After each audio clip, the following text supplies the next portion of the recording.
안녕하세요. 귀로 여는 세상, 영심이의 책방에 오신 여러분 환영합니다. 오늘 함께 할 작품은 타오르는 강입니다. 2012년 소명 출판사에서 펴냈습니다. 이 작품은 문순태 작가의 문학적 생명을 걸고 30년 만에 완간된 한해 민중사 총 9권의 대하 소설입니다. 문순태 작가님은 한국소설문학작품상, 문학세계 작가상, 이상문학상 특별상, 요산문학상, 채만식 문학상, 한국가톨릭문학상, 광주광역시 예술문학상을 수상하였습니다. 광주대학교 문예창작과 교수로 정년 퇴임 후 현재 전남 담양군 생오지 문학마을에서 후진을 양성하며 집필에 전념하고 계십니다. 한과 고통 그리고 희망이 함께 흐르는 곳 제1권 대지의 꿈을 만나기 위해 지금 영상강으로 나갑니다. 타오르는 강 문순태 대지의 꿈 바람이 요동을 치는 길고 긴 겨울밤 영산강이 밤새도록 흐느적거리며 울어대더니 다음날 아침 해가 떠오르기도 전에 노루목 마을 앞 늙은 팽나무 아래까지에서 까마귀가 거칠게 울어댔다. 노루목 마을 사람들은 영산강이 밤새도록 우는 소리에 여름에 큰 비가 내릴 것을 미리 알고 그 걱정 때문에 깊은 잠을 이루지 못했는데 아침에 다시 강굴랑굴 강굴랑굴 하고 까마귀가 마을 쪽을 향해 목청껏 우짖자 죽음을 보는 듯한 슬픈 얼굴로 하늘을 올려다 보았다. 노루목 사람들은 아침 해가 상투머리 위에 불을 놓듯 눈부시게 떠오른 뒤에야 양진삿집 총놈 웅보가 새벽에 도망을 치다가 붙잡힌 것을 알고 아침부터 까마귀가 늙은 팽나무 가지에서 어지럽게 울어쌓는 까닭을 어림하였다. 어머니도 어젯밤에 영산강이 우는 소리를 들었남요? 아이고 이 자석아 시방 그 걱정하게 생겼냐? 꼭 죽은 할아버지 육자배기 소리같이 울대요. 내 귀에는 다보사절 저녁 종소리 맹키 들리더라. 어저께 밤에는 영산강이 울어대더니 시방은 또 까마귀 꺼정. 어따 저놈의 저승사자는 날아가지도 않고. 쫓지 마요. 까마귀는 쫓으면 더 습히 온단께요. 어머니 힘으로 어떻게 저승사자를 쫓겠어요? 저놈의 까마귀가 내 고통에 불침을 놓는 것만 같아야. 잊으시란께요. 나는 까마귀 우는 소리가 담배 씨만치도 무섭지 않아요. 아무것도 두렵지 않다니까요. 아이고 이 농판 같은 자서가 종놈의 새끼가 도망을 간다고 종놈 신세를 면할성 부르냐? 웅보 어머니는 마을 앞 큰 팽나무에 움쭉달싹 못하게 묶여있는 아들을 붙들고 끄르끄르륵 칼에 끓는 목소리로 울부짖었다. 도망을 치려거든 내 놈 혼자나 도망칠 것이지. 쌀뿌니까지 꿰매차고 가다가 붙잡혀 놨으니 장차 쌀뿌니를 어쩔 것이냐. 웅부 어머니는 부모 형제를 버리고 도망을 치다가 성깔이 왁살스럽기로 나주 한 통에서는 소문난 호랑이 주인 나리한테 붙잡히게 된 아들이 원망스럽기도 하고 걱정이 피를 쥐어짜는 것만 같아 매지매지 오장육부가 녹아내렸다. 쌀분이는 어찌 되었는가요? 웅보는 목을 빳빳하게 세워 앙상한 팽나무 가지들 사이로 헌 누더기처럼 구저분하게 열린 하늘을 보며 희미한 목소리로 물었다. 머리 검은 짐승은 은혜를 모른다면서 다리무갱이를 작심 분질러 버리겠다고 마님 성화가 희만저만이 아니시다. 하긴 우리는 짐승이지요. 머리 검은 짐승이 맞아요. 웅보는 한숨처럼 말하며 잠시 눈을 감아버렸다. 어쨌거나 나리께서 네들 둘 맞박에 불도장을 찍어서 평생을 도망 못 가게 하겠다는디. 어머니 걱정 말어요. 옛날에 할아버지도 이마에 불도장을 찍고 살았잖아요. 불도장이 무슨 벼슬이냐? 나야 불도장을 찍건 콧두레를 뚫건 괜찮으나 쌀분이가 걱정입니다요. 아, 왜 도망은 쳐? 어머니는 내 마음을 몰라요. 아무도 내 마음속을 몰라요. 마음속에 부처님이 들어있으면 뭐라고, 금강산이 들어있으면 뭐를 끄냐. 평생을 매인 몸인디. 내 아들과 손자들, 손자들의 손자들까지도 이렇게 살란 말인가요? 아, 이렇게라도 사는 것이 죽는 것보다 10배, 100배는 더 낫다. 하라는 대로만 하고 죽은 뜯기 살면 되는겨. 아, 우리가 나리 집에서 풀려난다 해도 뭘 묻고 살 것이냐? 흙을 묻고 살자니 땅 한 떼기가 있냐? 땡전 한 입이 있냐? 어머니 생각은 아버지하고 똑같구만요. 두 분 생각이 한치도 안 틀려요. 너도 내 아버지 같이만 살거라. 상전 눈밖에 안 나게 꾸벅꾸벅 일 잘하고 처자식 아껴주고 종의 몸으로 무엇을 더 바라겠냐. 내 아들과 손자들도 아버지처럼 살기를 바라시는구만요. 웅보는 괴로운 듯 얼굴을 찡그리며 어깨축지를 움직였다. 팔을 뒤로 젖혀 두 아름도 더 되는 늙은 팽나무에 손목을 밧줄로 빠듯하게 묶여놨기 때문에 어깨가 떨어지는 것 같았고 가슴이 뻐개지는 듯 아팠다. 한나절을 그렇게 묶여 있었기 때문에 무쇠같이 단단한 그의 두 다리도 저리저리 저려오고 더수근이가 피가 뭉친 듯 뻑적지근해졌다. 웅보는 다시 버릇처럼 왼쪽 눈을 개슴츠레 치뜨고 하늘을 가린 팽나무 가지들을 올려다 보았다. 새잎이 돋아나려면 아직도 영산강 칼바람에 한 달은 더 시달려야 할 앙상한 팽나무 가지들이 마치 이마에 불도장이 찍힌 채 죽어간 수많은 종들의 뼈다귀처럼 보였다. 그 나뭇가지들 사이에서 휘휘휘 이상한 바람소리가 들려왔다.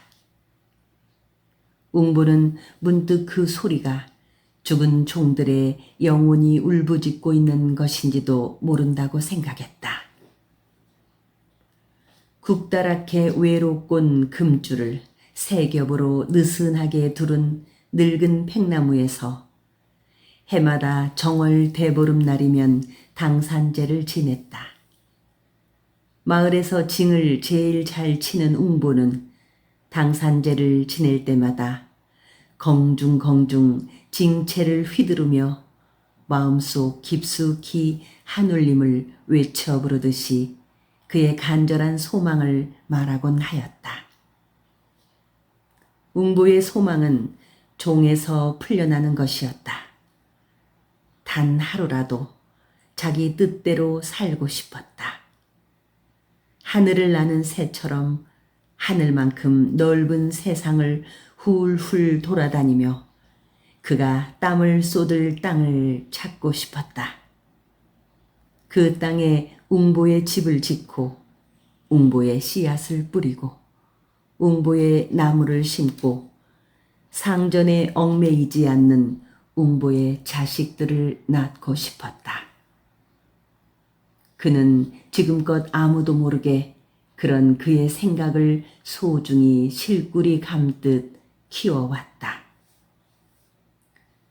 그런 그의 비밀스러운 생각을 얼추 알고 있는 것은 이 세상에서 오직 쌀분이뿐이었다.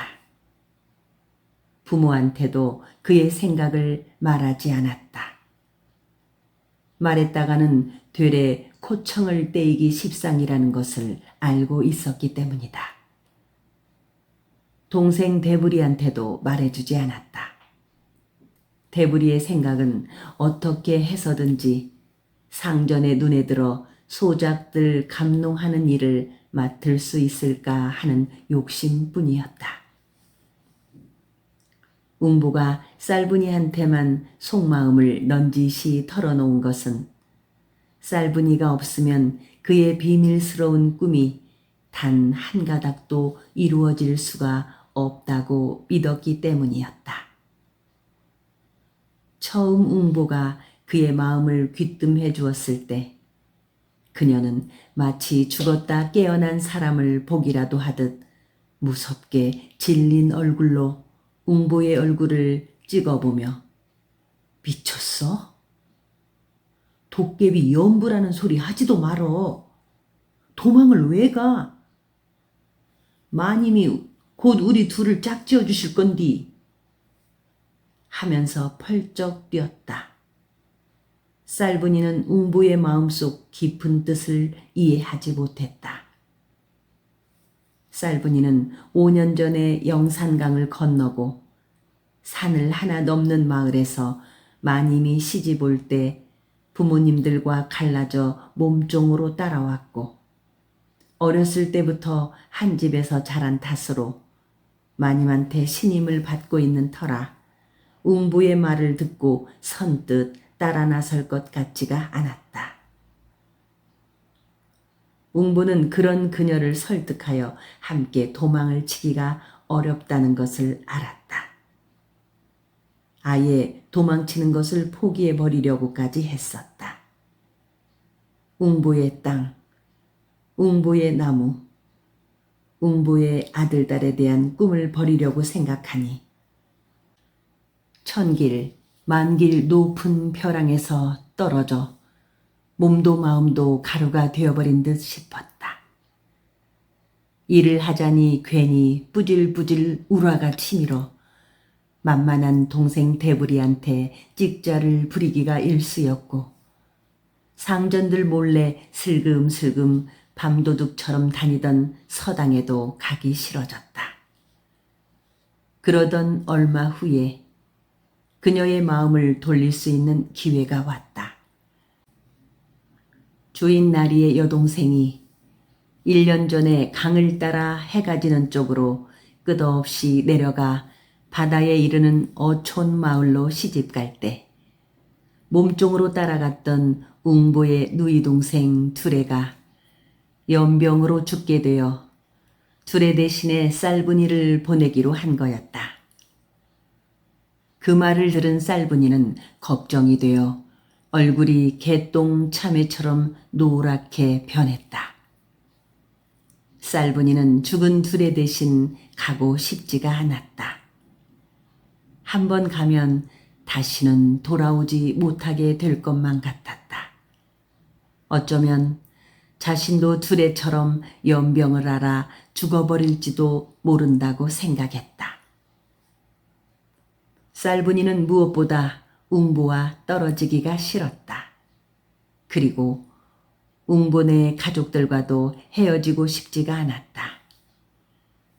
그녀는 두레 대신 멀리 어촌으로 한번 떠나면 다시는 노루목에 돌아올 수 없다는 것을 알고 있었다. 두레 대신 어촌으로 가기보다는 차라리 웅보와 함께 도망치는 편이 낫다는 생각이 들었다. 성 안에서 고싸움 놀이를 하던 정월 대보름날 밤에 쌀분이는 은밀하게 웅보를 만났다. 노루목 사람들은 해마다 정월 대보름날 밤이 되면 윗 노루목 아랫 노루목으로 갈라 고싸움 놀이를 하였다. 마을 사람들은 정월 초하룻날부터 며칠을 두고 지프로 용 모양의 고를 만들었다. 서로 고를 크게 만들기 위해 염탕꾼들을 보내기도 하였다. 윗노루목 고는 수룡이라 불렀고 아랫뜸 고를 암룡이라고들 하였는데 암룡이 이겨야 그해 풍년이 든다고 하였다. 그렇다고 수룡이 암룡한테 일부러 져주는 일은 없었다.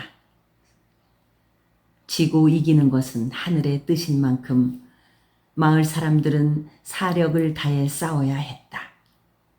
승부는 하룻밤 단판에 결판이 나는 것이 아니고 닷새나 열흘, 심지어는 보름 동안 계속되기도 하였다. 고싸움이 시작되는 날 밤에는 남녀노소 할 것 없이 집을 비우고 모두 싸움터로 몰려나왔다. 싸움터는 노루목 마을 앞 늙은 팽나무가 서 있는 당산에서 얼마 떨어지지 않은 영산강 변이었다. 위아래 노루목 사람들은 마을에서 가장 힘이 세고 지혜가 있는 남자를 줄패장으로 뽑고 젊은 남자들은 고멜꾼이 되었다. 싸움터에 나온 윗마을 사람들이 두 고를 비교하면서 이번에도 아랫마을 고가 더 큰가배 하면 아랫마을 사람들은 암컷이 크야 물도 많고 새끼도 많아서 풍년이 들지. 여자도 웅덩판이 푸짐해야 새끼도 많이 낳는 뱀이여. 하고 자기네들 고가 큰 것을 자랑했다. 고싸움은 요란한 농악 소리와 함께 시작되었다. 암수 두 고는 농악 소리에 맞춰 독사처럼 곧대가리를 꼿꼿하게 쳐들고 서서히 접근하기 시작했다. 두 고는 서로 맞붙을 듯 하다가는 물러서고 물러섰다간 다시 앞으로 우르르 전진하여 맞붙지 않고 깡충깡충 뛰기만 하였다. 구경 나온 노루목 마을 사람들은 모두 고의 꼬리잡이가 되어 고가 뒤로 꽁무니를 뺄 때 재치 있게 꼬리를 돌려 물러서곤 했으며 다시 전진할 때는 와, 와 함성을 지르며 승천하는 용처럼 고의 대가리를 치켜들고 내달았다. 이렇게 우르르 달려들었다간 떨어지고 떨어졌다간 다시 맞붙을 듯 하기를 몇 차례인가 계속하다가 곧대가리 위에 올라탄 줄패장에 밀어라 하는 명령과 함께 고멜꾼들은 다시 우르르 가래장을 두 손으로 잔뜩 뻗쳐든 채 전진하여 상대방의 고를 정면에 딱 소리가 나게 부딪혔다.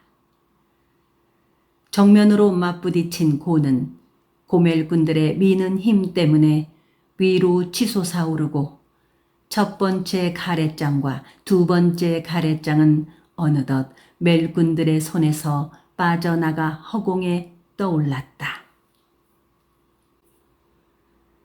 밀어라! 밀어라! 고의 대가리 위에 떡 버텨선 줄패장은 고함을 지르다가는 순식간에 상대방 고의 줄패장을 꽉 부둥켜 안고 고 밑으로 떨어뜨리려고 끙끙 힘을 썼다. 농악대는 가락도 없이 징징 까강깡 치저댔고 횃불잡이들과 소사가 경기, 대사가 경기, 덕석기를 든 깃대잡이들도 발을 동동 구르며 고래고래 소리치고 횃불과 기를 마구 흔들었다. 빼라! 땡큼 빼라! 고멜꾼들의 힘이 빠진 듯 하자 줄패장이 목이 터져라고 외쳤다.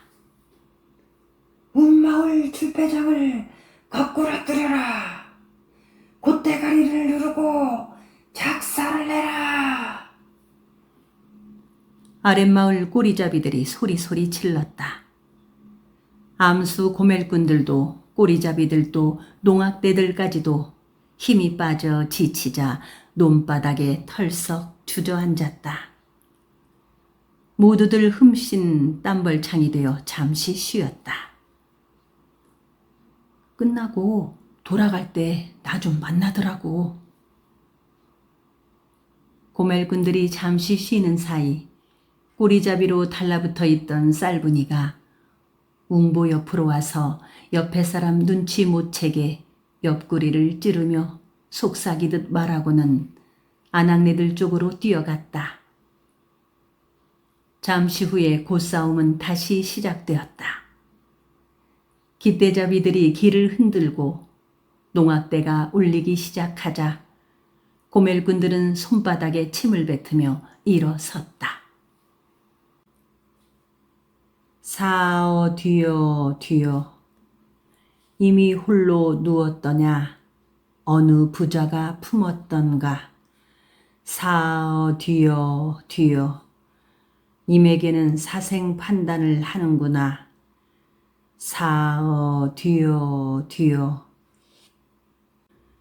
고가 느릿느릿 움직이기 시작하자 줄패장의 선소리에 따라 고멜꾼들이 구성진 목소리로 함께 받아 넘겼다. 횃불잡이들도 다시 꽃나비들처럼 덩실덩실 춤을 추며 횃불을 흔들었다. 보름달 달빛과 함께 쌀이나무로 만든 횃불들이 활활 타오르자 싸움터 강변은 대낮처럼 밝았다. 까강까강 농악이 잦은 머리가락으로 거칠게 울어댔고 함성이 터지면서 고가 하늘로 치솟아 오르자 꼬리잡이가 못된 노인들과 어린이들까지도 뭐라고 소리소리 지르며 상대편의 고멜꾼들에게 달라붙어서는 고끈들의 허리춤이며 바지가랑이를 끙끙거리며 잡아 끄는가 하면 꼬리잡이 아낙들이 머리채까지 휘어잡고 버둥거리는 것이었다.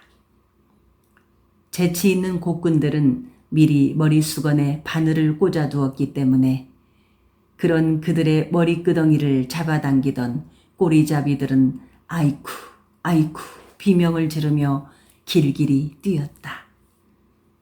상대방 고멜꾼들에게 달려든 꼬리잡이와 구경꾼들은 끝판에는 실팍한 작대기로 내려치기도 하고 개처럼 으르렁거리며 달라붙어 끙끙 물어뜯기까지 하였다. 농악대들도 징채며 장구채, 소고채들을 모두 집어던지고 돌을 들어 마구 던졌다. 이때쯤 아랫마을 사람들은 웜에 운마을 놈들이 아랫마을 곡군들을 징치듯 두들겨 패네 하고 소리소리 지르고 윗마을 사람들은 윗마을 사람대로 아랫마을 놈들이 운마을 사람들을 개패듯 하네 하고 비명을 질렀다. 고싸움 놀이는 밤늦도록 계속되었다. 빨리 끝날 것 같지가 않자 두 번째 주저앉아 땀을 식히고 있는데 어느 틈에 쌀분이가 웅보에게로 쪼르르 달려와서는 나루터 미루나무 밑에서 만나자고 하였다. 웅부는 그 길로 나루터 쪽으로 향했다. 쌀분이도 곧 뒤따라왔다. 강변 모래사장에서는 다시 와 함성이 밤하늘을 찢었다. 웅부와 쌀분이는 나란히 영산강을 따라 걸었다. 쌩쌩 차가운 칼바람이 불어왔으나 추위를 잊었다. 그들은 한 집에서 같은 솥밥을 먹고 살면서도 상전들 눈치 보랴, 어른들 조심하랴, 얼굴 맞대고 속말할 기회가 거의 없었다. 상전들이 자기들 둘의 대신 해가 뚝 떨어지는 먼 바닷가로 보낸다는 말을 들은 그녀는 서둘러 웅부를 만나고 싶었으나 그럴 기회가 없었는데 마침 고싸움 놀이가 열리게 된 거였다. 웅부도 참말로 나를 좋아하자. 그들이 나루터 가까이에 왔을 때 쌀분이가 뚜벅 물었다. 무슨 소리요? 참말로 나를 좋아하냐니께. 달라졌어. 웅부의 말투는 무뚝뚝했다. 달라지다니. 나 없인 아무데도 안 간다고 해놓고서는. 쌀분이는 아직 웅부의 기분이 풀리지 않았다는 것을 느껴 알고 있었기 때문에 그런 웅부의 말에 마음이 상하지 않았다. 그건 그때 이야기요. 웅부는 말을 하면서 걸음을 멈추고 희끄무레한 달빛을 뚫고 쌀분이의 옆얼굴을 찬찬히 들여다보았다. 웅부는 말을 하면서 걸음을 멈추고 희끄무레한 달빛을 뚫고 쌀분이의 옆얼굴을 찬찬히 들여다보았다. 차가운 강바람에 땀이 식어 선득거리는지 그는 이마에 질끈 동여맨 수건을 끌러 목덜미 속 깊숙이 땀을 닦아냈다. 나하고 같이 도망가. 쌀분이는 웅부를 똑바로 쳐다보며 말했다. 처음에 웅부는 쌀분이의 말을 믿지 않았다. 둘에 대신 가느니 차라리 도망을 치는 게 낫겠어. 죽어도 둘에 대신 가기는 싫어. 그제야 웅부는 쌀분이의 말이 결코 헛소리가 아니라는 것을 알았다. 그도 쌀분이가 둘에 대신 영산강 끝 먼 바다로 간다는 이야기를 대충 들어 여태껏 기분이 찜찜하게 흐려져 있었던 거였다. 너 지금 한 말 참말이냐? 웅부는 다짐을 받기라도 하려는 듯 다그쳐 물었다. 내 말 못 믿겠어? 글쎄. 시방이라도 당장 도망을 가자니께. 웅부는 쌀분이의 말을 믿었다. 그는 죽은 두레한테 감사했다. 동생의 죽음이 쌀분이와 함께 도망칠 기회를 주었다는 것을 생각하자 죽은 두레가 고맙기만 하였다. 웅부는 순간 죽은 두레를 안아주는 기분으로 와락 쌀분이를 끌어안았다. 그녀는 웅부가 끌어안은 대로 상반신을 웅부한테 기댄 채 가만히 있었다. 가슴이 쿵쾅거렸다. 그날 밤 둘이는 노루목에서 도망칠 결심을 하였으며 머슴날인 2월 초하루 새벽에 강을 건너기로 약조했다. 첫 닭이 회를 치자 서둘러 옷 보퉁이 하나만을 챙겨 마을 앞 팽나무 밑으로 나온 웅보는 미리 나와서 기다리고 있던 쌀분이를 데리고 제 너머 송월촌 홍거사한테 하직 인사를 하러 갔다. 유헌거사 홍백선생은 3년 전부터 웅보가 남몰래 찾아다니며 길을 잃히는 스승이었다. 3년 전 웅보가 벼슬길에 나가지 않고 조용히 살고 있는 홍거사를 찾아갔을 때 그는 옛기놈, 양반도 글을 배워서 제대로 써먹을 수가 없는 세상에 종놈이 글을 배워서 어쩌자는 게냐 하며 그냥 돌아가라고 하였다.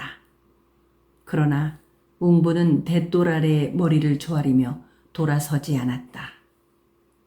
써먹자고 글을 배우자는 것이 아닙니다요. 웅보는 빳빳하게 고개를 들고 우렁우렁 울림이 좋은 목소리로 말했다. 그러자 홍거사는 웅보를 내려다보며 써먹자는 것이 아니라면 하고 물었다. 답답해서요. 하도 답답해서 글이라도 좀 배우면 답답한 마음이 바늘귀만큼이라도 뚫릴까 해서요. 이놈 봐라. 홍거사는 웅보를 종놈치고는 어딘지 웅숭 깊은 데가 있다고 생각했는지 그날부터 밤을 이용하여 글을 가르쳐 주겠다고 하였다.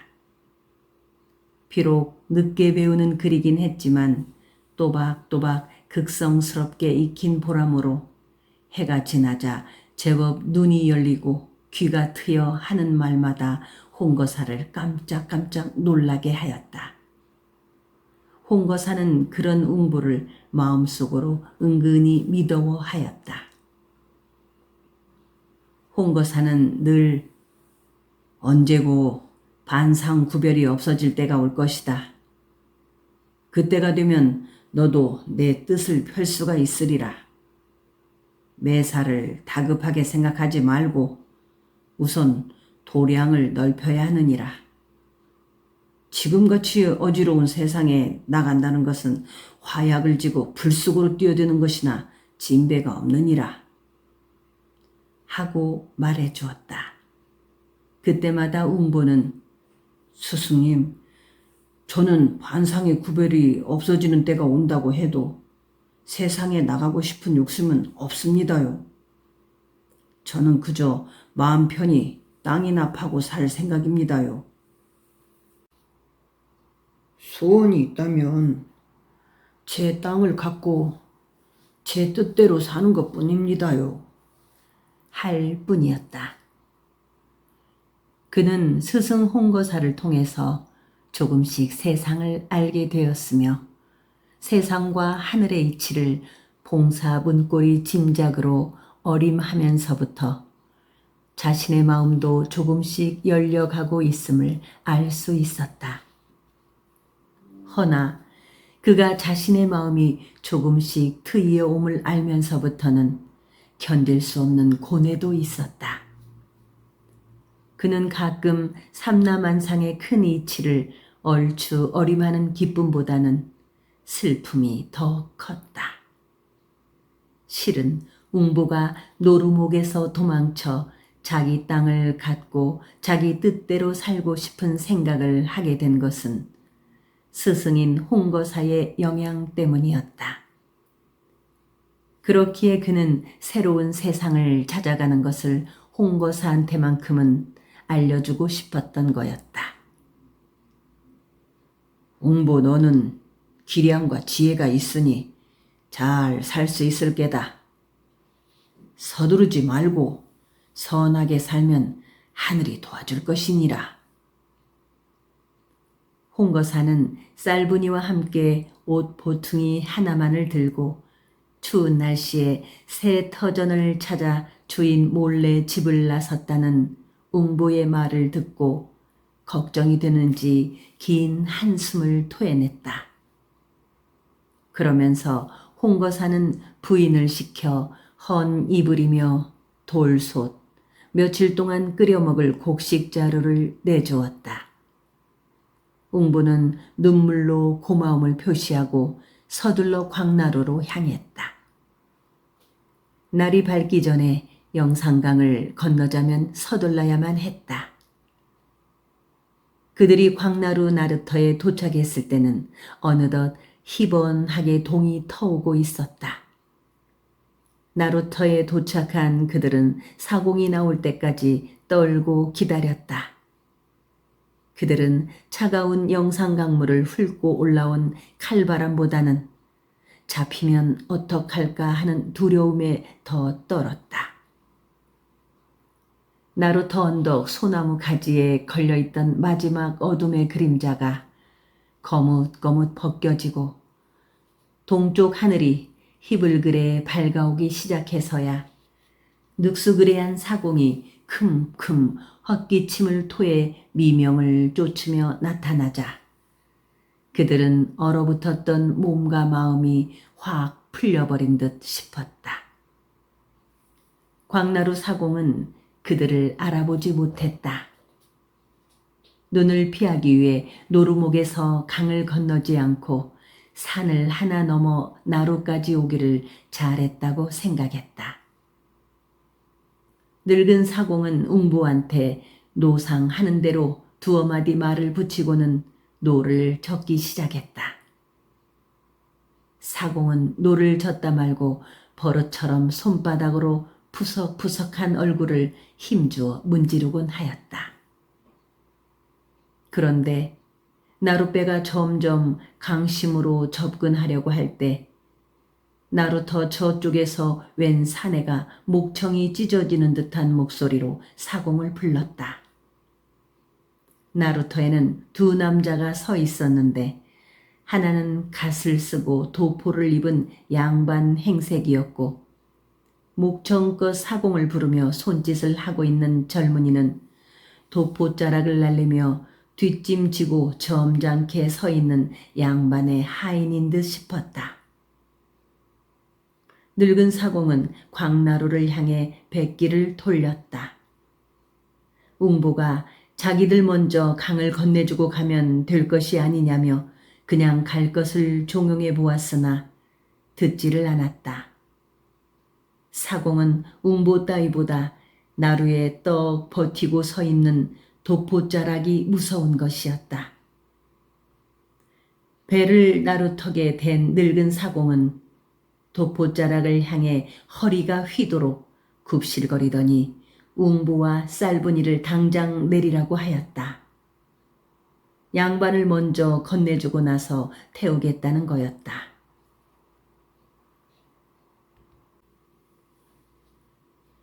고물 귀퉁이에 붙어서 죽은 듯게 앉아 있을 테니 양반네와 함께 좀 건네주시구려. 웅보가 늙은 사공한테 부탁을 해보았으나 들어주지 않았다.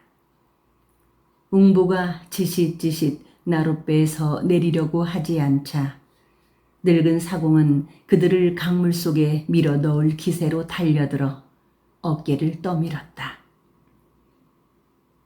웅보와 쌀분이는 하는 수 없이 내려서 양반을 싣고 간 나룻배가 다시 돌아오기만을 기다렸다. 강을 건너지 않고 그냥 강을 따라 한없이 내려가 볼까 싶은 생각도 해보았지만 강을 건너지 않고서는 도망친 것 같지가 않을 듯 싶어 그냥 나룻배가 다시 돌아오기만을 기다렸다. 나룻배가 돌아오기를 기다리는 사이 금세 해가 떠올랐고 나루터에는 이미 웅보를 알아보는 사람들도 나타나기 시작했으며 잠시 후에 노루목 양진사를 상전으로 모시고 사는 같은 집 하인들한테 붙들리고 말았다. 어머니, 강바람이 찬데 어서 들어가셔요. 팽나무에 묶인 웅보는 아들의 두 다리를 쓸어안고 엎드려서 끄르끄르 가래 끓는 목소리로 슬픔을 쥐어짜고 있는 어머니에게 말했다. 그러나 웅보 어머니는 잠시도 아들 곁을 떠나지 않았다. 늙은 팽나무 가지 끝에서 까마귀가 울었다. 까마귀 울음소리에 언뜻 불길한 생각이 드는지 웅보 어머니가 쓸어안은 아들의 두 다리를 풀고 고개를 들어 까마귀가 우는 팽나무 가지 끝을 노려보더니 실팍한 돌멩이를 집어 까마귀를 향해 힘껏 던지고 비척비척 하다가는 퍽 쓰러졌다. 워이, 까마귀야! 워이, 까마귀야! 웅보 어머니는 쓰러진 채 손을 휘저으며 까마귀를 쫓았다.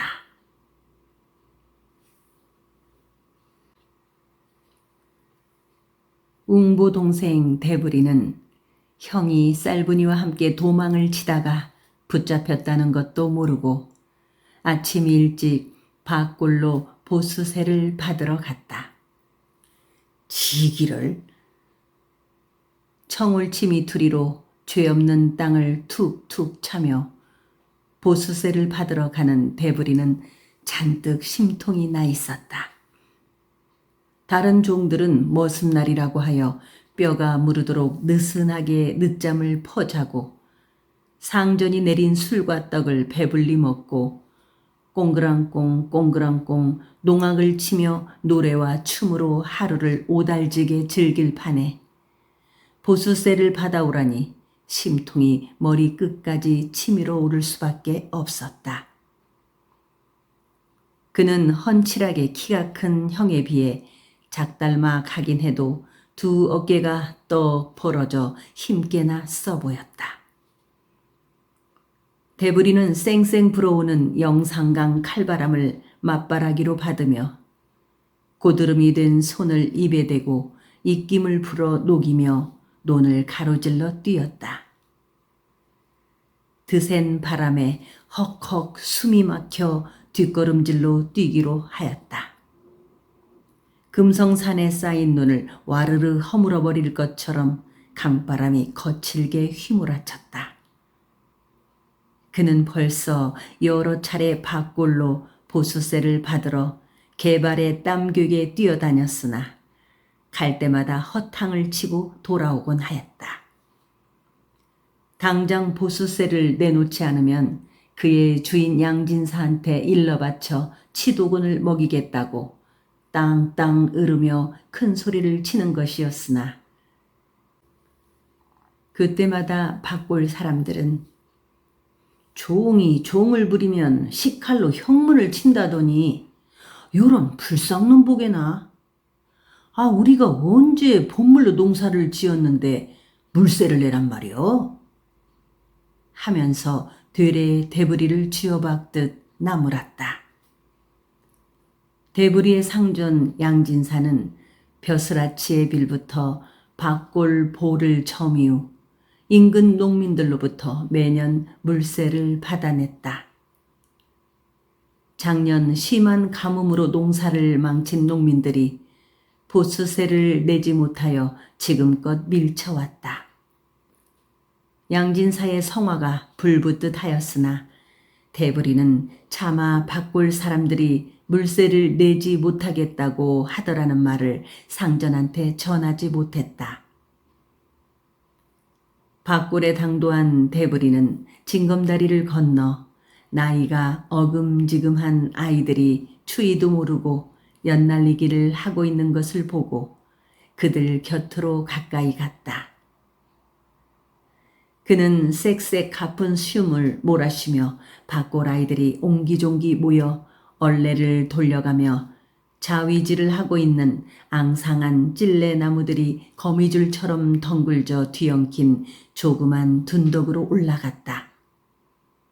다른 때 같으면 돌망이에 실을 매달아 하늘 높이 던져서 엉킨 연줄을 당겨 연을 빼앗는 뺑줄치기를 하지 않고서는 마음이 근질근질한 심수를 참지 못하는 그였지만 그날은 바람이 너무 차가워 마음도 몸도 꽁꽁 얼어붙은지라 조용히 구경만 했다.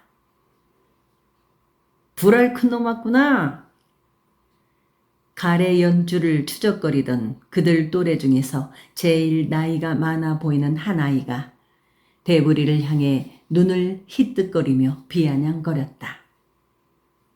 그 아이는 대부리가 또 밭골에 보수세를 받으러 온 것을 알고 심히 못마땅하여 한마디 쥐어박은 거였다. 야, 이 자식아, 불알 큰 것도 10이냐? 대불이라고 가만히 듣고만 있지 않았다. 그의 아버지 장쇠는 큰아들은 얼굴이 빡빡 얼었다고 하여 웅보라고 하고 둘째는 불알이 유난히 크다고 대불이라는 이름을 붙였는데 걸핏하면 마을 아이들이 불알 큰 놈 하고 놀려대어 성질만 왁살스러워졌다.